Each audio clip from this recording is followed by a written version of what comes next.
Les ministres des Finances du G7 se sont réunis aujourd'hui et demain à Londres avec pour objectif d'avancer sur ce dossier au long cours, pour objectif d'aboutir à un impôt, un taux minimal d'impôt sur les sociétés de 15%. Bonjour Franck.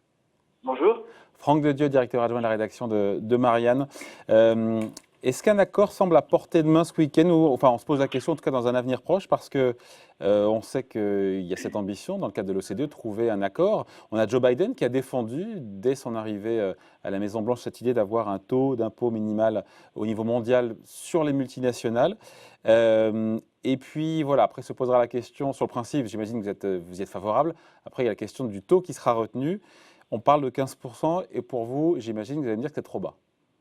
Oui, c'est bien trop bas parce que d'abord, dans un premier temps, il était parti avec plus d'ambition, 25%. Il y avait Non, des il était à experts de 21. l'OCDE. Comme les experts de l'OCDE, c'est vrai, mais vous avez des plus optimistes qui penchaient sur des taux de 25% et qui équivalaient grosso modo à celui qui était appliqué par Biden. Dans une première mesure, me semble-t-il, il était plutôt à 25%. Ce 15%, ça reste quand même très bas, très au-dessus du taux appliqué en France où on s'achemine vers 27-28%. Vous avez des pays, c'est très simple, 15%, les Irlandais ne devraient pratiquement pas toucher à leur taux de combat qui est de 14%. La Bulgarie, pareil. Andorre, ils sont à 10%. Vous avez des pays comme la Lituanie, la Géorgie, l'île Maurice qui sont aussi à 15%. Et des pays qui sont finalement encore des cieux fiscaux très, très cléments, comme la Pologne, la Finlande ou la Suède, qui sont pas très très loin des 15%, qui sont à 20, 21. Donc 15%, ça devient pas véritablement contraignant. Oui, mais Ce que je pardon, Franck, regrette. vous prenez l'exemple d'une, imaginons un impôt mondial, encore une fois, à 15%. Une entreprise française qui est taxée, imaginons, pour partie sur Singapour, pour les profits qu'elle réalise là-bas. Singapour, c'est 10%. Et ben, la multinationale devra payer à l'État français 5%. C'est ça, enfin, c'est pas assez, mais au moins, ça fait des rentrées fiscales. D'ailleurs, ça a été calculé, hein. Un impôt mondial à 15%, ça rapporterait 48 milliards d'euros à l'Europe, dont 4 milliards d'euros à la France. C'est toujours ça de prix, et vous allez me dire que c'est des miettes. Après, c'est la grande question qui se pose derrière cet arbitrage. C'est, alors oui, effectivement, c'est pas énorme, ce sont des miettes. Gabriel Zucman a pris deux évaluations, l'un à 15 et l'autre à 25%. Vous avez des différentiels de recettes fiscales qui sont bien plus importantes. Mais au fond, derrière cela se pose la question de la liberté de circulation des capitaux. Alors c'est un sujet qui peut vous paraître assez vaste, mais au fond, je dirais, avec un taux aussi bas, vous avez quand même des pays qui pourront s'en sortir, pas forcément d'ailleurs des paradis fiscaux, je dirais, qui sont des boîtes aux lettres, mais des pays comme l'Irlande, bon, ça reste quand même des pays qui peuvent être encore avoir une capacité à attirer des capitaux qui sont importants. Et d'autre part, plus la sanction, dans la mesure où on laisse des pays à 15% ou autour de 15%, eh bien la sanction, je dirais, la partie fiscale qui pourrait être retaxée par les pays du G7 est une incitation à faire de l'optimisation. C'est toujours pareil. C'est-à-dire que Ah, j'ai pas compris là, j'ai pas compris. Comment ça? quand vous êtes dans une logique de concurrence fiscale, Ouais. quand vous êtes dans une logique de concurrence fiscale et que vous acceptez la concurrence fiscale et que le taux d'impôt minimal est assez bas, eh bien, avec votre taux de 25% ou 28%, malgré les efforts faits par Emmanuel Macron, vous restez quand même pas compétitif.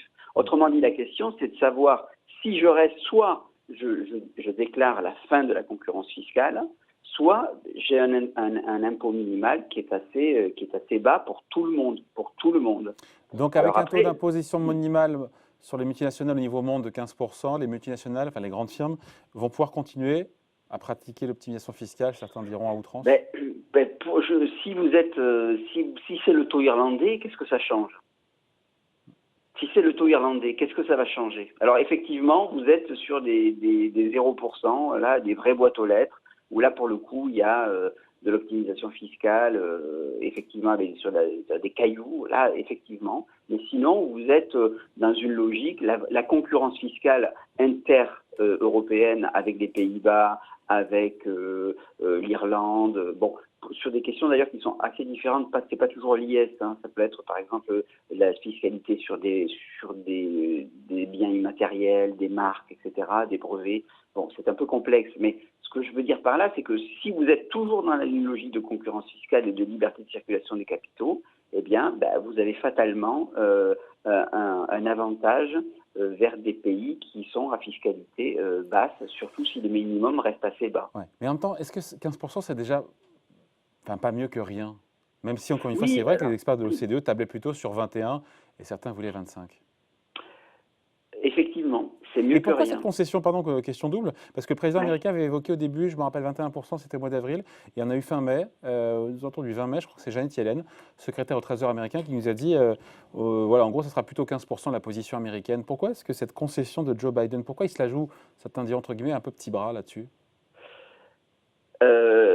Je pense qu'il se dit que les États-Unis doivent être encore avoir une capacité d'attraction, et que effectivement il y a des lobbies, il y a des gens qui disent écoutez, nous dans ces conditions on sera 15% on peut jouer le jeu, 25% on joue pas le jeu.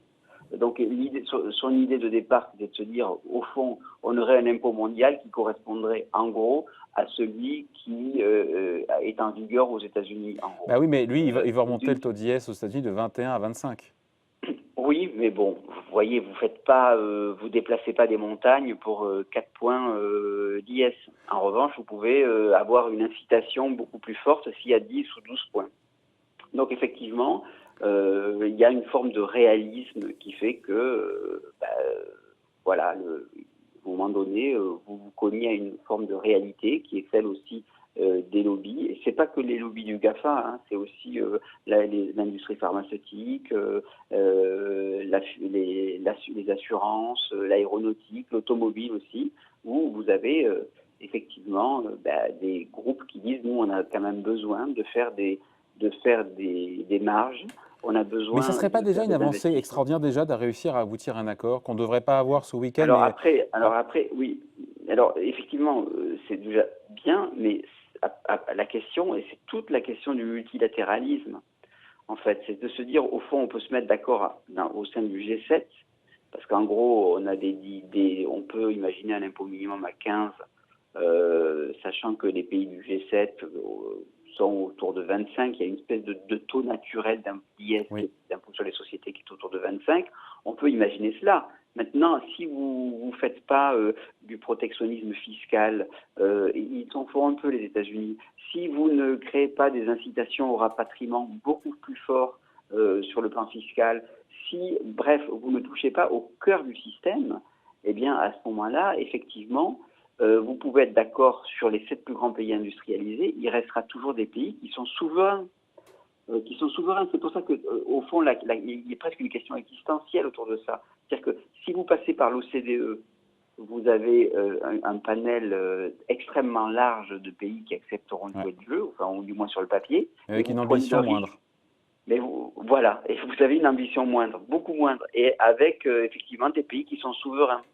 Alors après, une fois que vous avez des pays qui sont souverains, et moi je ne veux pas être contre la souveraineté des États, même si ces paradis fiscaux qui sont des boîtes aux lettres, c'est évidemment inadmissible, mais quand vous voyez que la Pologne est à 19%, vous pouvez dire, ils sont à 19%, ils ont fait ce choix-là, après tout, ils ont voté, c'est une démocratie, c'est pas...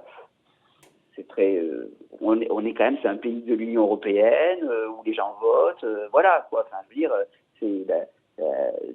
c'est légitime. Il y a une légitimité quand même polonaise. Bon, Après, comment encore vous une faites fois, dans ces cas-là? ouais, Franck, Si juste, vous dites, ouais. vous pouvez faire du supermarché mondial en mettant vos filiales ici ou là, de faire des prix de transfert pour vendre moins cher avec la Pologne, pour faire des gains de fiscalité.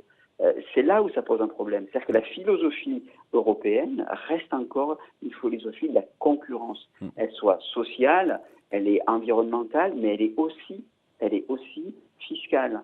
Et ça, c'est un vrai problème. C'est quelque chose de plus fondamental, quel que soit ce qui ressortira du G7, parce qu'on peut se mettre d'accord au niveau de 7 pays. Après, la question, c'est de savoir quelles sont la réglementation au regard de la liberté de circulation des capitaux que l'on prend à l'égard des multinationales qui chercheront, mine de rien, à aller où c'est moins cher. Ouais. Après, encore une fois, avec un impôt mondial à 15%, ça fait 4 milliards d'euros de recettes fiscales pour la France en plus. Oui, mais si vous le Donc comparez c'est mieux que rien. avec l'optimisation fiscale et la perte potentielle, c'est mieux que rien. Oui, c'est vrai, vous avez raison. 4 milliards, c'est à peu près le manque à gagner de l'ISF. Macron peut très bien dire, regardez, vous me faites de reproche d'avoir fait un cadeau aux riches en supprimant l'ISF, n'empêche que quelque part, deux temps, trois mouvements, je répatrie autant de recettes sur la base de l'impôt sur les sociétés des multinationales. Donc regardez, je ne suis pas le président des riches. C'est un argument qui se tient comptablement. Après, c'est toujours pareil, ça manque un peu d'ambition et c'est bien le reflet qu'on a quand même encore des politiques qui restent très dépendants des multinationales et qui ne veulent pas faire jouer en amont, comme Roosevelt à une certaine époque. Où les Il avait tapé fort, lui. Il avait tapé extrêmement fort et je peux vous dire qu'à l'époque, il y avait des puissances des Qu'est-ce qu'il avait fait? Rafraîchissez-moi un petit peu la mémoire, vous qui êtes une encyclopédie vivante. Ah non, pas du tout. C'est qu'il avait plus joué, il faut bien avouer, sur l'impôt sur le revenu que sur l'IS, mais il avait très fortement augmenté l'impôt sur le revenu, et puis il s'était attaqué à des monopoles aussi. Il s'était attaqué en fait à ce qu'on pourrait dire d'une certaine mesure que quand je vais vous lire ce passage au Madison Square Garden, il est en campagne en octobre 1936 pour sa réélection. Il dit « Le monopole industriel et financier, la spéculation, les profiteurs de la guerre, ces forces menées par l'égoïsme et la soif de pouvoir ont trouvé un adversaire à leur hauteur. Aujourd'hui, on dirait « Oh, qu'est-ce que c'est populiste! Oh là là, c'est vraiment anti-élitaire, c'est pas bien. C'est anti-CAC 40, c'est anti-S&P, c'est anti-Dow Jones. » Peut-être, mais en tout cas, c'était quelqu'un qui avait la légitimité démocratique pour le dire et qui faisait prévaloir le politique sur la finance. Toujours est-il que si un accord de principe n'est pas trouvé lors de la réunion du G7 Finance ce week-end à Londres, un deal reste possible lors du G20 du 9 et 10 juillet à Venise pour un accord définitif, espérons-le a priori à l'automne. Merci beaucoup. Explication de point de vue signé Franck Dedieu, directeur adjoint de la rédaction de Marianne. Merci Franck. Merci, au revoir. Salut, bye.